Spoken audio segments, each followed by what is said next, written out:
So, good morning, or in your case, for those of you who are watching this video, it'll be afternoon by the time you see this video. So, I guess I should say good afternoon, and welcome back to the channel. Welcome back to the channel. I should be doing this a little bit earlier, but it's a bit of a slow morning, taking it easy as though every day's a Sunday, but unfortunately can't have it that way, so got to be more motivated, got to be more proactive, more doing than not doing and sleeping in. But today, this morning, or this afternoon, there you go, slow with it. But this afternoon, first video of the day, we've had some news come out this morning regarding the summer transfer window and all the plans right the way across the board regarding what this club is doing and how it's going to be going about doing its spending, and basically the hindrance that is to this board completing the deals it needs to complete, to actually getting the players in, to fully back and support this manager, which is something this board is very well renowned in not doing.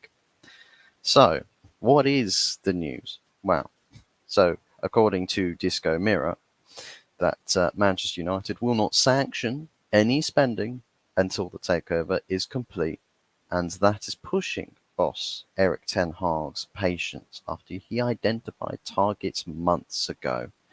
Well, I mean, we all knew what the targets probably were going to be several months ago.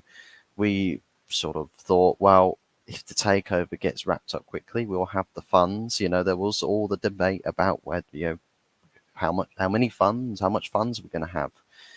What sort of a transfer window are we going to get? Because if you've got lots of funds, we'll get all of our first choice targets. Maybe someone's being a bit stiff, we'll have to go get the B option. But all round, if we've got the money, then should be a great transfer window, right? Right?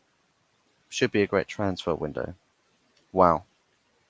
As it would seem, with the Glazers prolonging the sell period indefinitely, as it would seem, although despite my video yesterday where I said that I thought that the situation was approaching its conclusive end, and that was sort of the mutual feeling. Also had seen something earlier this morning that I think there's quite a few people not buying into this alleged leak or scripture leak that the conversations were basically saying that Rain Group is going to potentially announce something in like the coming hours, which that sort of news came out, I think, last night. We've still not had any breaking news from Rain Group, and because it's now in America and it's midday here, pretty much, I don't think they're going to be announcing it in the respective time frame that was mentioned. Maybe they mean it will be coming out today. We just don't know, and it will probably happen later. But we'll just have to see with that. But the agenda today is that Ten Hag will have his summer transfer window essentially suspended, put on hold, paused, banned. You might as well even say that there's the transfer embargo. Oh, transfer embargo, transfer ban, FFP. I mean, FFP has also been mentioned about something this morning, which I don't think is completely related to this takeover, but allegedly so. I don't think FFP is that much of a problem, considering there's all sorts of issues to get around FFP, as we know. Chelsea, thank you very much for the blueprints on getting around FFP regulations. Not, by the way, I don't classify it as cheating because they've not broken rules, they're bending rules, and a lot of people are really peed off and upset about it. Well, suck it, basically. Suck it. They know the system inside out and like the back of their hand, so sit down. But essentially, our takeover is once again the bane of our lives. It's putting this transfer window on hold. We are not able to sign Mount. We're not able to sign Rice. Can't sign Kane. Can't sign Hoyland. Can't sign Kim Min Jae. Can't sign Jurgen Timber. Can't sign. There's no one we can sign. We're not allowed to sign anyone because if we spend money, or if we either maybe I don't know how deep this runs. Maybe they've put it out there as well that perhaps, oh well, we can't sell anybody either. We've got to wait for this to be concluded. And I don't think Eric really fancies waiting, because he did a lot of waiting last summer, and it put the whole season in jeopardy. And he's looking at the exact same sort of a league start this season if we don't fix up real fast. We're seeing this morning that news on the Declan Rice front, which I'll actually create a separate video for, um, where the deal there is essentially we were threatening to hijack Arsenal's Rice deal. Well, guess what? Man City are threatening to hijack us as well. So in turn, City are hijacking two clubs' deals for Declan Rice. But that will come in the next video, which I'll probably be doing a recording for after this one, and probably releasing about sort of 2 p.m.-ish, I reckon. And I'll try and then also do a third video for a 5 p.m. release. Whether I do another one for an 8 p.m. or a 9 p.m. release, we'll have to see. I did 4 videos yesterday, so why not? Why not? Might as well go with it. Might as well do it. But yeah, essentially, Ten Hag's transfer window is in the mud.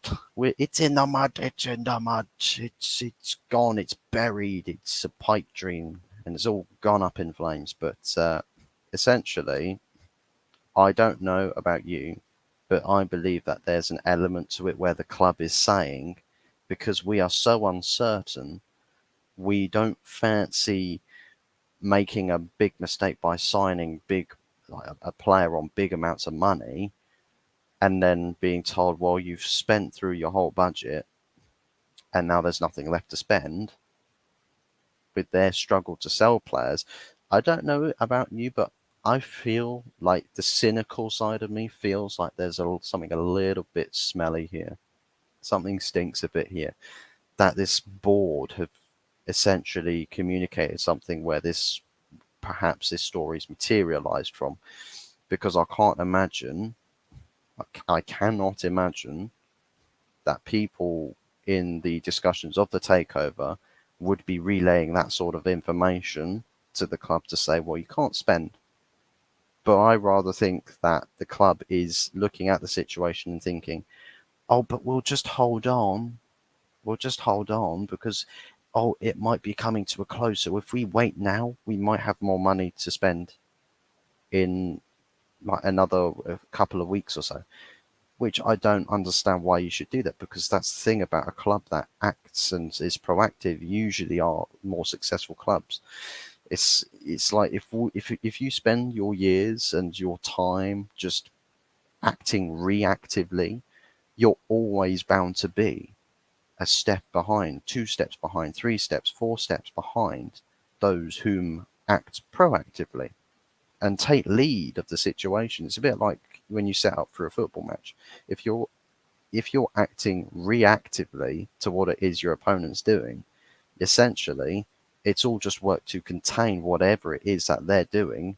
But if they end up taking the lead or scoring, they're in the driver's seat.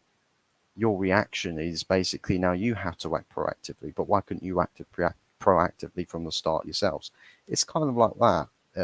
In my opinion, I don't know about you guys, you might feel slightly bit different than that, but essentially, Manchester United fans, once again, Ten Hag in the mud yet again, and I don't believe it is solely to do with the Glazers. I think the Glazer situation is basically breeding bad habits at boardroom level, that I just think there's not the accountability being taken by this board, and I feel like it's their decision, essentially. But at the same time, maybe there's a contrast, or rather a conflict in this, or rather I said contrast or what I mean is sort of in the middle.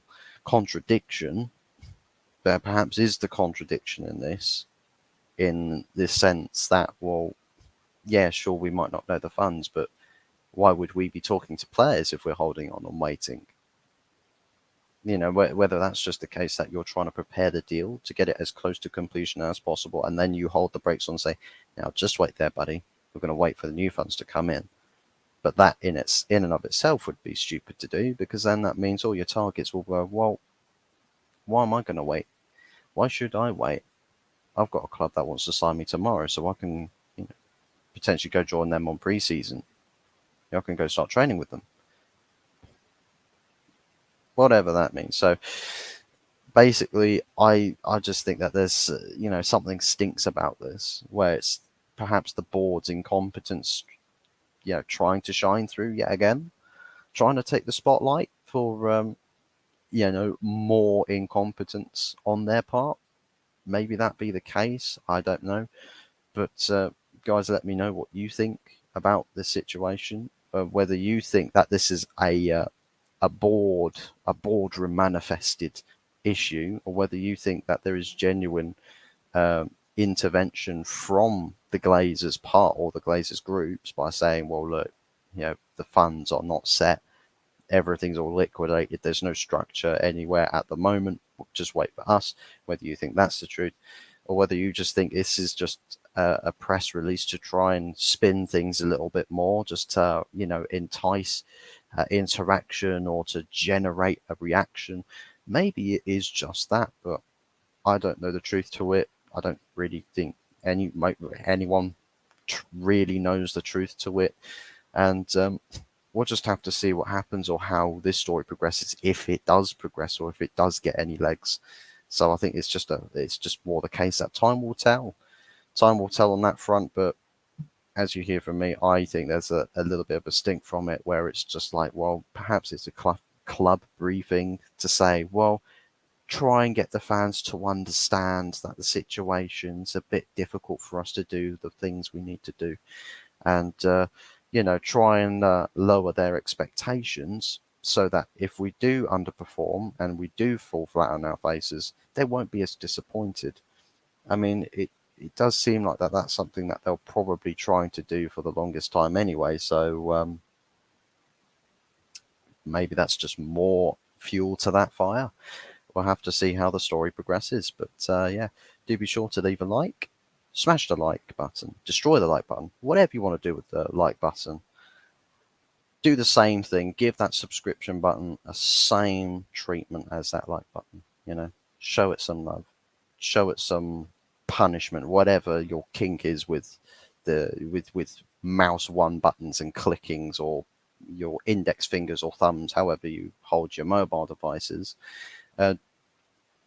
Do that. Do whatever you see fit to those buttons, those two particular buttons. But also, don't forget, if you do press that subscription button, turn on your notification bells, because you are set to see more videos come out across the day at set times. I'm aiming to do a 2 p.m., a 5 p.m., and potentially then an 8/9 p.m. release on other videos. Maybe that happens. Maybe there's less videos because there's just less information to talk about. There's less breaking news. There are a few other stories that I could talk about. I think there's also probably another one in Donny van der Beek is being linked to an exit, but not an exit on a transfer move, but rather another loan deal. I'll have to see what the news on that front is, and see what information I know. And then you'll probably get a video release come out in respects to that. But as for now, that is it from me for now. And yeah, we'll be seeing y'all again soon. And it's ciao for now. I am out, skis.